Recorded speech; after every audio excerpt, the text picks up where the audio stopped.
अस्सलाम वालेकुम नाज़रीन, रिपोर्टिंग विद असद में आपको खुश आमदीद। नाज़रीन, आज एक अहम डेवलपमेंट हुई और वो ये कि जो तीन बड़े हैं यानी कि वज़ीर आज़म Imran Khan, chief of army staff general Qamar Javed Bajwa और जो आउट गोइंग डायरेक्टर जनरल हैं inter services intelligence general Faiz Hameed, ये एक ही छत तले जो है इनकी एक मुलाकात हुई। और ये मुलाकात अगरचे एक आप इसको कहिए कि एक रस्मी मुलाकात थी और एक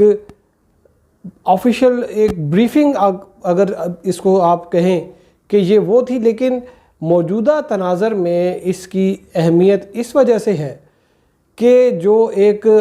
तनाव बहुत शिद्दत इख्तियार कर गया था और यूँ लग रहा था कि जैसे सिविल एंड मिलिट्री जो रिलेशनशिप हैं महाजराई की सूरत इख्तियार करने वाले थे, वो एक तासुर जो है वो फिल वक्त जो है वो कम हुआ। और शायद यही वजह है कि फिर जो वुज़रा हैं, हुकूमती वुज़रा, उन्होंने एक बार फिर अच्छी बातें करनी शुरू कर दी हैं और उन्होंने ये कहा कि जो समरी है वो उस पर मौसूल हो चुकी है और वो जल्द उस पर जो है वो कार्रवाई होगी और वज़ीर आज़म जो है वो DGISI के नाम की मंजूरी देंगे। इस हवाले से मुख्तलिफ़ हलकों में मुख्तलिफ़ बातें हो रही हैं और लेकिन ये कहा जा रहा है कि जो फ़ौजी क़यादत ने जो तय किया था नाम, यानी कि जनरल नदीम अहमद अंजुम का, उन्हीं के नाम की जो है वो नोटिफिकेशन वो जारी होगा। तो नाज़रीन, जो आपसे मैंने शुरू में बात की कि एक मीटिंग हुई, तीन बड़े वहाँ पर मौजूद थे, ये थी NCOC national command and control centre में जो है वो आज वज़ीर आज़म की सरबराही में ये इजलास हुआ था। और इसमें अगरचे ये वैसे तो मामूल की बात है कि आर्मी चीफ़ होते हैं वहाँ पे जो जनरल्स हैं वो होते हैं और DGISI होते हैं, इमरान ख़ान उसको की सदारत करते हैं और वज़रा में असद उमर भी उसमें मीटिंग में मौजूद होते हैं। लेकिन इस सूरत हाल में जब एक ऐसी जो है वो एक फ़िज़ा कायम हो गई थी, इस वक्त में ये मुलाकात मानी खेज़ है। इसमें हमें जो बाज़ ज़राए ने ये बताया कि ये जो मुलाकात है ये रावलपिंडी की कंसेंट से, उनकी रज़ामंदी से ये हुई। और फिर कहा यह जा रहा है कि NCOC में ही जो मुलाकात हुई उसमें ही जो आउट गोइंग DGISI हैं जनरल फैज़ हमीद, जिन पर आजकल अपोजिशन जो है वो पे दर पे वार कर रही है, उनको तनकीद का निशाना बनाया हुआ है, उन्होंने जो NCOC में होने वाली जो एक रस्मी मुलाकात थी वहाँ पर जो चीफ़ ऑफ आर्मी स्टाफ हैं जनरल कमर जावेद बाजवा, उनको ये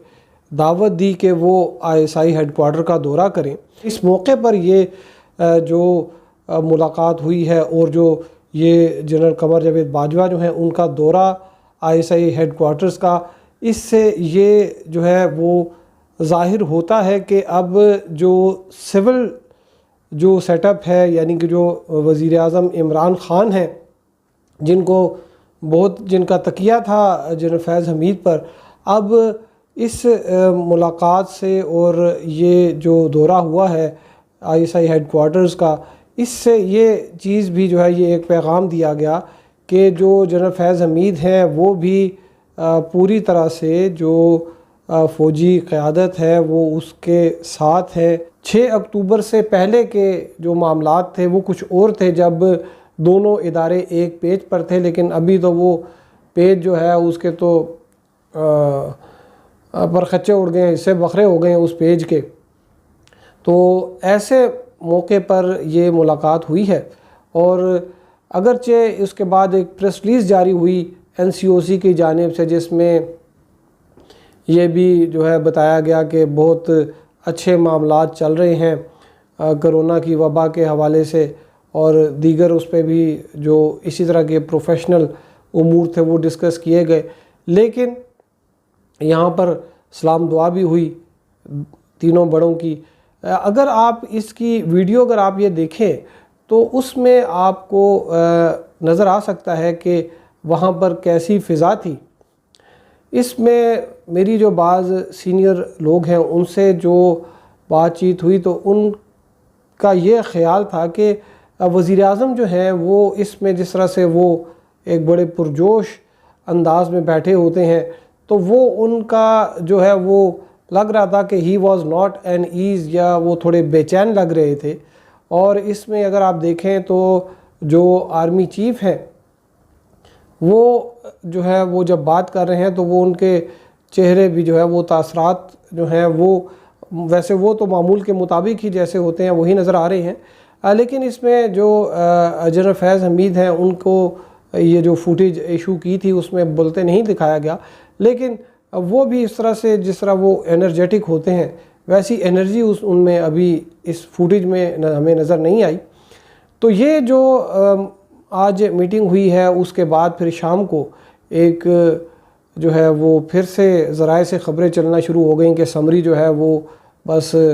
ابھی تھوڑی دیر میں جو ہے وہ منظور ہو جائے گی اور یہ جو ڈیڈ لاک ہے یہ ختم ہو جائے گا۔ لیکن سوال یہ ہے کہ کیا یہ ڈیڈ لاک ایسے ہی ختم ہو جائے گا کہ آپ 12 دن ایک جو ہے وہ اپوائنٹمنٹ کو روکے رکھتے ہیں اور اس کے بعد سے اچانک ون فائن مارننگ جو ہے ایک ملاقات کے بعد چیزیں جو ہے وہ کشیدہ صورتحال وہ بہتر ہونا شروع ہو جاتی ہے۔ دوسری جانب جو ہے وہ اپوزیشن نے بھی اپنے جلسے جلوس جو ہیں وہ تیز کر دی ہیں، بلکہ اس میں بعض ایسی حیران کن بات یہ ہے کہ ایسے بھی جلسے جلوس جو ہیں احتجاجی مظاہرے ہو رہے ہیں جہاں پہ اپوزیشن جماعتوں کا کوئی رہنما بھی موجود نہیں ہوتا اور وہ جو ہے وہ مشروم مختلف علاقوں میں اس طرح کے احتجاجی مظاہرے ہو رہے ہیں، مہنگائی کے خلاف ہو رہے ہیں، پیٹرولیم پرائسز کی قیمت میں جو اضافہ ہوا ہے اس کے خلاف ہو رہے ہیں، اور ان کی جو ہے وہ بھرپور کوریج بھی کی جا رہی ہے۔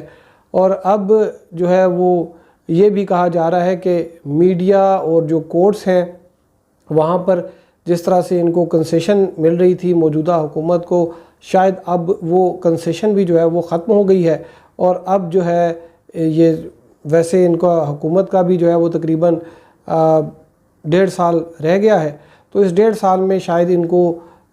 ایک ویسا ہی ماحول ملے جیسا پاکستان پیپلز پارٹی کو ملا۔ ایک نہایت ہی ہوسٹائل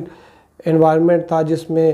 جو جوڈیشری ہے اور جو میڈیا ہے وہ اس طرح سے لگتا تھا کہ وہ روز ہی حکومت کو گھر بھیج رہا ہوتا تھا، اور آخری 1.5 سال میں پاکستان مسلم لیگ نون کی جو حکومت ہے اس کا بھی آپ نے دیکھا ہوگا کیا حالات ہوئے۔ جو ایک منتخب وزیر اعظم تھے ان کو پہلے ڈسکوالیفائی کیا گیا، پھر ان کو گھر بھیج دیا گیا، اور پھر اس کے بعد ایک جو JIT بنی اور اس نے تو پھر بالکل ہی ستیہ ناش کر دیا، اور جو ان کے اہل خانہ پر وزیر اعظم جو تھے اس وقت کے ان پر، ان کے بیٹوں پر اور بیٹی مریم نواز پر جو ہے وہ نہ صرف ریفرنسز بنے بلکہ اس بات کو بھی یقینی بنایا گیا کہ ان کو سزا الیکشن سے پہلے ہو۔ تو ناظرین ابھی مکافات عمل بھی ہوتا ہے، تو ابھی دیکھتے ہیں کہ آگے کیا ہوتا ہے۔ تو اب تک کے لیے اتنا ہی، ہمارے ساتھ رہنے کا شکریہ، اللہ حافظ۔